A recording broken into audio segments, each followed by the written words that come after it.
அது ஒரு மழைக்காலம். திங்கட்கிழமை நான் 109ஆம் எண் அறைக்கு மாறினேன். அது பழைய கிழக்கு பிரிவில் ஒரு மூலையில் இருந்த அறை. மற்றவற்றிலிருந்து சற்று தள்ளியிருந்தது. வார்டன் என்னிடம் சாவியை கொடுத்தபோது ஒரு நிமிடம் தயங்கி, கண்கள் வரை எட்டாத ஒரு புன்னகையுடன், பல வருடங்களாக இந்த அறையில் யாரும் தங்கியதில்லை என்றார். ஆனால் இப்போது இது உங்களுக்கு சொந்தம். இது எனக்கு முதல் குறிப்பாக இருந்திருக்க வேண்டும். அறை குளிர்ச்சியாக இருந்தது. இயல்புக்கு மாறாக ஜன்னல் இறுக்கமாக மூடப்பட்டிருந்தாலும் என் கழுத்தில் ஒரு காற்று வீசுவதை உணர்ந்தேன். அதை என் பதட்டத்தால் என்று நினைத்துக்கொண்டு என் சாமான்களை அவிழ்த்து வைத்தேன். நள்ளிரவில் வெளியே காற்று வீசிக்கொண்டிருந்தது. நான் தூங்க முயற்சித்தேன்.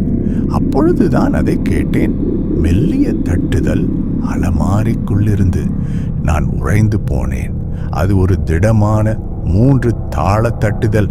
கீறல் இல்லை, காற்று இல்லை, ஒரு தட்டுதல். நான் மூச்சு விடாமல் காத்திருந்தேன். ஆனால் அது மீண்டும் வரவில்லை. ஒருவேளை மரக்கட்டைகள் குளிரால் விரிவடைகின்றன என்று எனக்கு நானே சொல்லிக் கொண்டேன்.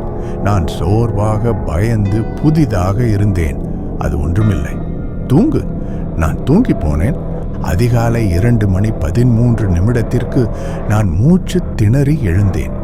காற்று அடர்த்தியாகவும் பனிக்கட்டி போலவும் குளிர்ந்திருந்தது. விளக்குகள் மினுமினுத்தன. என் மூச்சு என் முன்னால் மேகமூட்டமாக இருந்தது அறைக்குள். பிறகு அதை பார்த்தேன். அலமாரி கதவு அகலமாக திறந்திருந்தது. உள்ளே ஒரு பெண் நின்றாள். வெளிரிய தோல், இருண்ட குழிவான கண்கள், ஒரு ஏரியிலிருந்து வெளியே வந்தது போல் நனைந்த கூந்தல்.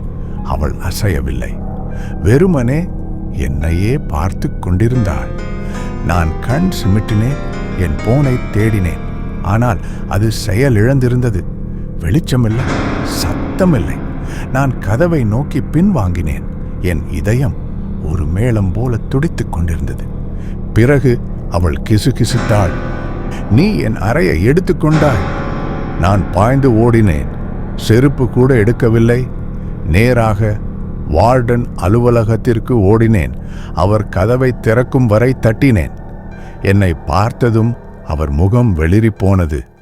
நீ அவளை பார்த்தாயா இல்லையா என்று கேட்டார். பல வருடங்களுக்கு முன்பு மீரா என்ற ஒரு பெண் 109ஆம் எண் அறையில் தங்கியிருந்தாள். ஒரு புயல் இரவில் அவள் காணாமல் போனாள். அலமாரி கதவு உடைந்தும் உள்ளே நகக்கீறல்களும் இருந்தன. ஆனால் உடல் இல்லை.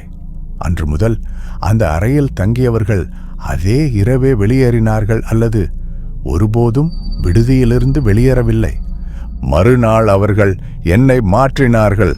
நான் இன்னும் விடுதியில்தான் இருக்கிறேன். இன்னும் 109ஆம் எண் அறையை கடந்து செல்கிறேன். அலமாரி எப்போதும் திறந்தே இருக்கிறது. இப்போது காத்திருக்கிறது.